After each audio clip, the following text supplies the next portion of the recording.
اعوذ باللہ من الشیطان الرجیم بسم اللہ الرحمن الرحیم لا يغرنك تقلب الذين كفروا في البلاد متاع قليل ثم مأواهم جهنم وبئس المهاد صدق اللہ العظیم۔ ان آیات کریمہ میں اللہ رب العالمین نے تمام انسانیت کو یہ سبق دیا ہے اور یہ نصیحت فرمائی ہے کہ دیکھو، دنیا دار العمل ہے، دار الجزا آخرت ہے۔ جو تم نے سہولتیں پا لینی ہے،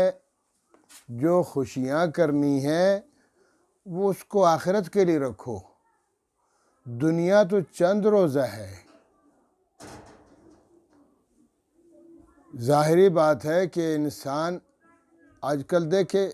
لوگ پڑھتے ہیں، اعلیٰ تعلیم حاصل کرتے ہیں، پھر اعلیٰ پوسٹوں پہ پہنچ جاتے ہیں، یا کوئی کاروبار کرتا ہے، بھئی شروع سے آہستہ آہستہ ترقی کرتے کرتے بہت بڑا تاجر بنتا ہے۔ تو اگر جنت کی فراوانی چاہیے، جنت کی خوشیاں چاہیے، جنت کے محلات اور نہریں اور باغات چاہیے، تو ان کے لیے دنیا میں تمہیں عمل کرنا پڑے گا۔ اس لیے دنیا دار العمل قرار دیا گیا اور آخرت دار الجزا قرار دی گئی، کہ دنیا میں تم اعمال اپناؤ گے، ایمان لے آؤ گے تو تمہیں اجر ملتا رہے گا، اور ان کا یہ اجر قیامت کے دن جنت کی صورت میں اور اللہ کے انعامات کی صورت میں ملتے رہیں گے تمہیں۔ تو اس لیے فرمایا لا یغرنک، اے مخاطب تجھے دھوکے میں نہ ڈالے، لا نہ، یغرن دھوکے میں ڈالے، دھوکے میں نہ ڈالے کہ تجھے تقلب الذین کفروا فی البلاد، چلنا پھرنا، گھومنا، سیر و تفریح کرنا، پکنک منانا اور عیاشیاں کرنا، الذین ان لوگوں کا، کفروا جو کافر ہیں، فی البلاد شہروں میں پھرتے رہتے ہیں، کبھی مشرق میں، کبھی مغرب میں، کبھی شمال میں، کبھی جنوب میں، کبھی رشیا میں، کبھی چائنا میں، کبھی پاکستان میں، کبھی امریکہ میں، کبھی دبئی میں، کبھی سعودیہ میں، کبھی کہاں پھرتے رہتے ہیں، عیاشیاں کرتے رہتے ہیں۔ ان کے پاس اپنے جہاز ہیں ان کے، اور رہتا ہے مشرق میں، شاپنگ کرنے کے لیے مغرب چلا جاتا ہے، تو مال و دولت ہے، ثروت ہے، سب کچھ ہے۔ تو اللہ تعالیٰ فرماتے ہیں کہ دیکھو، ان لوگوں کی عیاشی سے، ان لوگوں کی مال کی فراوانی سے، ان کے چلنے پھرنے سے تمہیں دھوکے میں نہیں آنا چاہیے کہ بھئی یہ اچھے لوگ ہیں تو اللہ کی طرف سے ان پر مہربانیاں ہو گئی ہیں۔ نہیں نہیں نہیں نہیں، یہ اسلام اور حقانیت کی نشانی نہیں ہے، کیونکہ واضح طور پر حدیث مبارکہ میں ہے کہ الدنیا سجن المومن و جنت الکافر، دنیا مومن کے لیے جیل خانہ ہے، اذیتوں والی جگہ ہے، اور کافر کے لیے جنت ہے۔ کافر کے لیے دیکھیے، حدیث پاک میں یہ بھی ہے کہ قیامت کے دن اگر اللہ دنیا میں کفار کو کچھ نہ دے، یہاں بھی وہ مفلسی اور بدحالی میں زندگی گزارے، آخرت میں تو جنت ان کے لیے ہے ہی نہیں، وہاں دوزخ ہے، تو وہ اللہ حدیث پاک میں تو استغاثہ کریں گے، اللہ تو نے ہمیں پیدا فرمایا، ہم بھی تیرے بندے ہیں، تو نے ہمیں کچھ نہیں دیا، دنیا میں بھی تباہی اور بربادی اور آخرت میں تو ذلت اور رسوائی۔ تو اس لیے اللہ پاک نے ان کو دنیا میں بہت کچھ دیا، کیونکہ ان کا آخرت میں کوئی حصہ نہیں ہے، لا خلاق لہم فی الآخرہ، آخرت میں ان کا کوئی حصہ نہیں ہے۔ اس وجہ سے دنیا میں وہ عیاشیاں کرتے ہیں، چلتے ہیں، پھرتے ہیں، کبھی کہاں کبھی کہاں، کبھی کیا چیز کبھی کیا چیز، اور اب بہت بڑی بڑی سہولیات ہیں، تو اس لیے فرمایا لا یغرنک، تجھے دھوکے میں نہ ڈالے تقلب، چلنا پھرنا، بدلنا۔ قلب دل کو کہتے ہیں نا، قلب کو بھی اس لیے قلب کہتے ہیں، قلب کے معنی بدلنا۔ کبھی انسان کا دل کچھ کرتا ہے، کبھی بدل جاتا ہے، دل کچھ کرنے کو کرتا ہے، تو اس لیے تقلب بدلنے کو کہتے ہیں۔ تقلب الذین کفروا، یہ بدلنا، کبھی مشرق، کبھی مغرب، کبھی شمال، کبھی جنوب، کبھی کہاں بدلنا ان لوگوں کا، الذین کفروا، جو کافر ہیں، فی البلاد، شہروں میں، مختلف شہروں میں پھرتے رہتے ہیں، عیاشیاں کرتے رہتے ہیں، کھاتے پیتے رہتے ہیں، اور جناب خوشیاں کرتے پھرتے ہیں۔ تو ان کی یہ عیاشی کی وجہ سے تم دھوکے میں نہ آنا کہ تم بھی ان کی اطاعت کرو، اللہ کو چھوڑ دو اور اعمال کو چھوڑ دو، ایسا کبھی نہ کرنا، دھوکے میں نہ آنا، کیونکہ متاع قلیل، اللہ فرماتے ہیں متاع قلیل، یہ ساز و سامان جو تمہیں نظر آ رہا ہے یہ کچھ نہیں ہے، یہ بالکل متاع قلیل، تھوڑا سا ساز و سامان ہے، جنت کے مقابلے میں معمولی اور قلت کے ساتھ ہے۔ اصل چیزیں تو رب العالمین کے پاس ہیں، جنت میں ہیں، تو یہ متاع قلیل تھوڑا سا ساز و سامان بھی ہے اور تھوڑے وقت کے لیے ہے، 40 سال، 50 سال، 60 سال، 70 سال، پھر مر جانا ہے انہوں نے۔ جب مریں گے تو فرمایا اس کے بعد کیا ہوگا، ثم مأواہم جہنم، پھر ان کا مأوا و ملجا اور ان کا ٹھکانہ جہنم ہے۔ اللہ رب العالمین ہمیں محفوظ فرمائے۔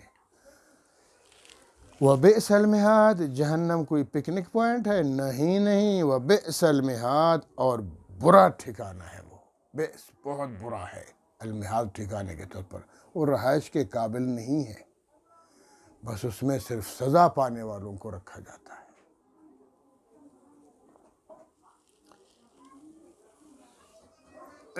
وہ حدیث پاک میں بھی ہے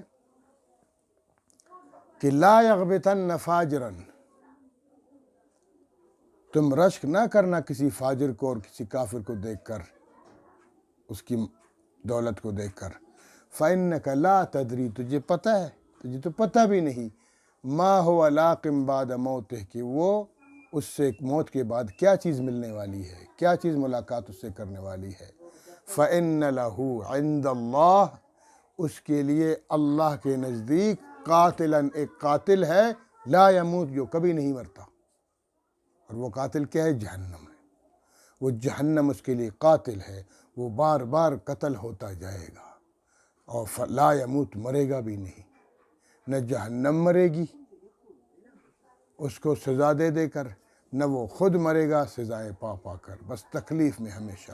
ہے۔ تو کیا فائدہ یہ چند روزہ عیاشی کر کے اور اپنی جو آخرت والی زندگی ہے، ہمیشہ رہنے والی زندگی ہے، اس کو تباہ و برباد کرتے۔ حدیث پاک میں ہے کہ اس پوری سرزمین کو آسمان تک اگر رائی کے دانوں سے بھر دیا جائے اور ایک پرندہ مسلط کر دیا جائے اور اس کی ڈیوٹی لگا دی جائے کہ یہ جو دنیا بھری ہوئی آسمان تک رائی کے دانوں سے، اس میں سے اپنی چونچ میں ایک اٹھا لو، پھر جاؤ 500 سال کے بعد دوبارہ آؤ، پھر ایک اٹھا لو، پھر 500 سال کے بعد آؤ، پھر ایک اٹھا لو، یہ رائی کے دانے ختم ہوں گے؟ کہاں ہوتے ہیں؟ لیکن حدیث پاک میں ہے فرمایا کہ دنیا آخرت کی زندگی اتنی لمبی ہے کہ اس کے مقابلے میں یہ دنیا کے سارے رائی کے دانے بھی ختم ہو جائیں گے، بے شک 5 سال کے بعد ایک رائی بھی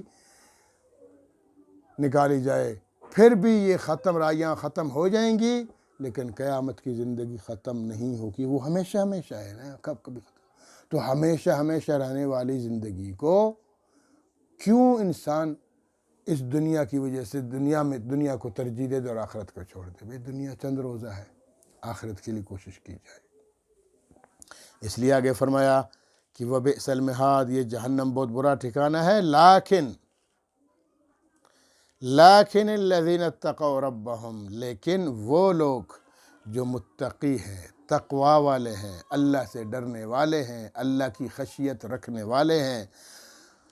اتقوا ربہم، اپنے رب سے ڈرنے والے ہیں، لہم جنات تجری، ان کے لیے جنات ہیں، ان کے لیے باغات ہیں، ان کے لیے جنتوں میں باغات ہیں، تجری من تحتها الانہار، ان باغات میں سے نہریں بہہ رہی ہوں گی، ایک ایک باغ کے لیے، یعنی اتنا بڑا باغ ہے کہ ایک باغ کے نیچے کئی کئی نہریں بہہ رہی ہوں گی ان کو سیراب کرنے کے لیے۔ اور خالدین فیہا، وہ باغات ہمیشہ ہوں گے، وہ جنتیں ہمیشہ ہوں گی، اور یہ جنتی لوگ بھی اپنے باغوں میں ہمیشہ رہیں گے، اور ان کا پھل بھی ہمیشہ رہے گا، سیزن والے نہیں ہوں گے کہ کبھی ہے تو کبھی نہیں، جیسے دنیا میں ہے، نہیں، ہمیشہ جو پھل ہے اور ہمیشہ ہے۔ خالدین فیہا نزلا من عند اللہ، یہ بطور مہمانی اللہ کی طرف سے، یہ جو جنت ہے یہ بطور مہمانی ہے۔ جیسے کسی کے پاس ایک خاص مہمان آتا ہے، وہ اس مہمان کے لیے اتنا خوش ہوتا ہے کہ میرے پاس عظیم مہمان آ رہا ہے، تو وہ اپنی سب سے بہترین قیمتی تحفہ اس کو پیش کرتا ہے۔ اس کو عربی میں نزل کہتے ہیں، کہ اللہ رب العالمین بطور مہمانی مہمان بناتا ہے جنتیوں کو، اور جنت بطور تحفہ ان کو گفٹ کرتا ہے۔ اللہ رب العالمین ہمیں بھی وہ تحفہ نصیب فرمائے، ہمیں بھی اللہ رب العالمین جنت میں داخل فرما دے اپنے فضل و کرم سے۔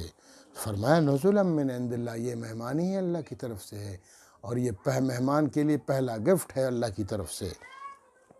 وما عند اللہ خیر للابرار، اور جو کچھ اللہ کے نزدیک ہے یہ بہترین ہے ابرار کے لیے، نیکوں کے لیے، جو اللہ کے نیک بندے ہیں، جو بہترین بندے ہیں، ان کے لیے اللہ کے نزدیک بہترین سے بہترین چیز مل جائے گی انہیں۔ دوسری جگہ قرآن کریم میں ہے کہ ان الذین قالوا، جن لوگوں نے کہا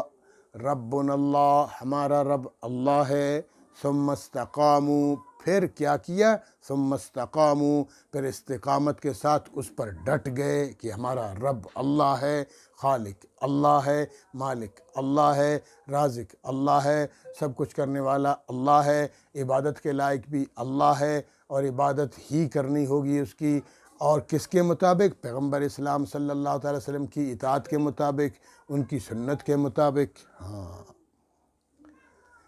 جنہوں نے کہا ہمارا رب اللہ ہے، آج اللہ معاف کر دے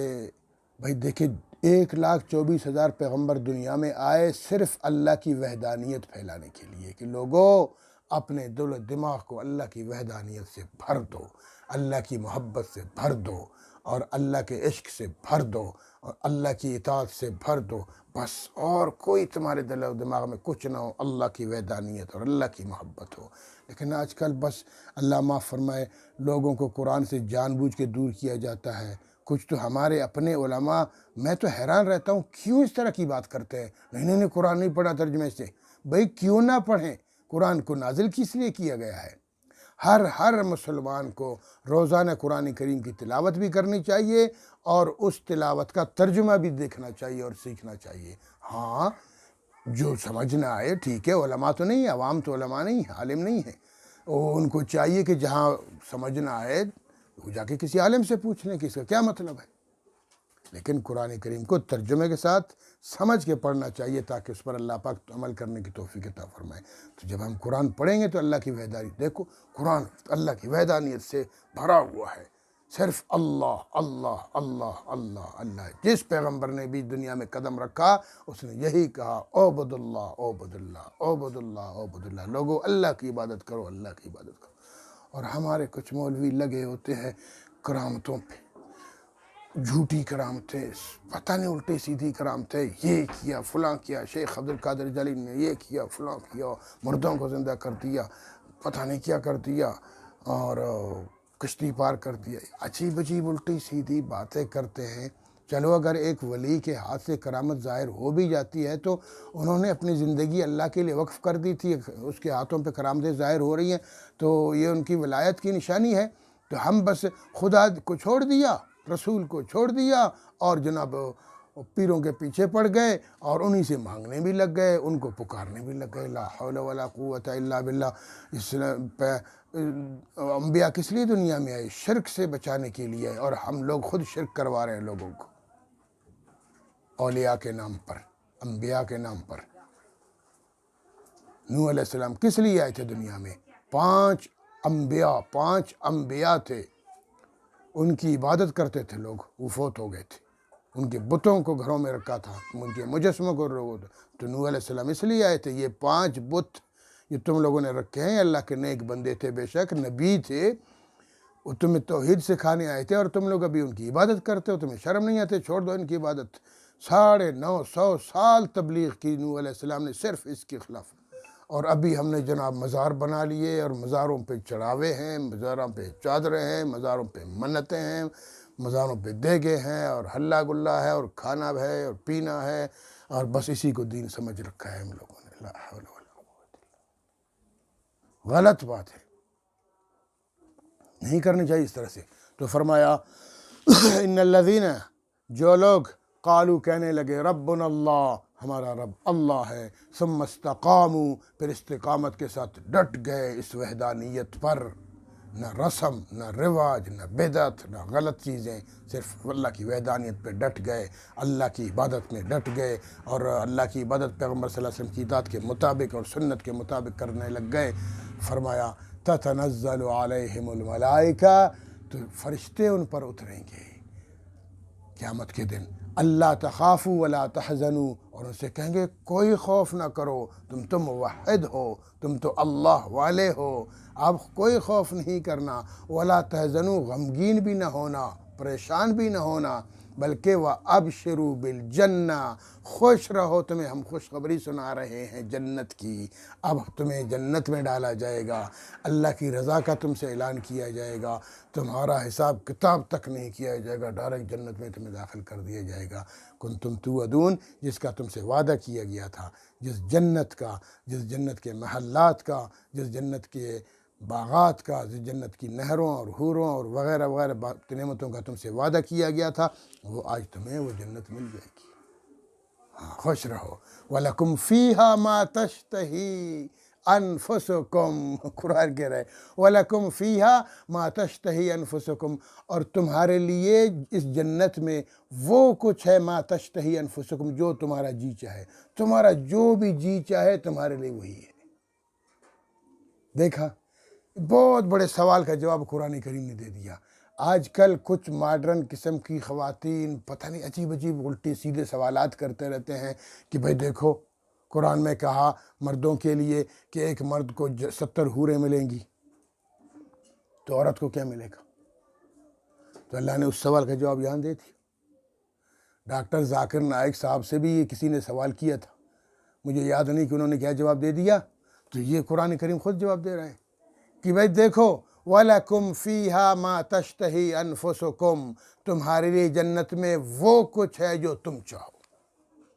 اگر کوئی خاتون چاہتی ہے کہ مجھے شوہر بہت سارے مل جائیں، تو اللہ کا وعدہ ہے،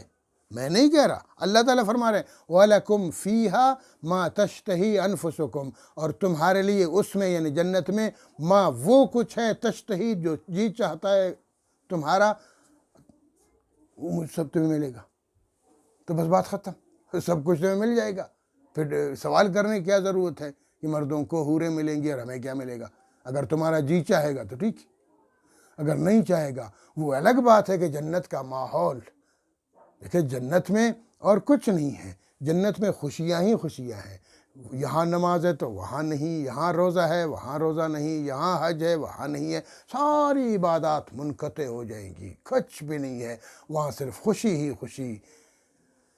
سب کچھ ہے۔ تو تمہاری خوشی میں خواتین، تمہاری خوشی میں تم جو چاہو تمہیں مل جائے گا۔ وہ اصل میں کہتے ہیں نا المرء یقیس علی نفسی، انسان اپنے اوپر دوسروں کو قیاس کرتا ہے۔ اگر ایک چرسی ہے وہ یہی چاہتا ہے کہ قیامت کے دن چرس ملتی ہے کہ نہیں ملتی، نسوار والا یہی چاہتا ہے کہ ایسا نہ ہو جنت میں نسوار نہ ملے، تو خواتین یہی چاہتی ہیں کہ بھئی مردوں کو حوریں ملیں گی، ہمیں کیا ملیں گے؟ تو اللہ فرماتے ہیں اس کا جواب مل گیا، بھائی تمہارا جو جی چاہے، وہاں تو پابندیاں نہیں ہیں نا، یہ تو پابندیاں دنیا میں ہیں، وہاں اللہ رب العالمین نے کھلی سہولیات دی ہوئی ہیں، جو تمہارا جی چاہے وہ مل جائے گا تمہیں۔ ایک حدیث میں بھی ہے کہ اگر ایک شخص کہے کہ میری اولاد ہو، تو اللہ تعالیٰ حضور سے پوچھا گیا تو حضور نے فرمایا اگر تمہارا جی چاہے گا اولاد ہو تو اولاد ہو جائے گی۔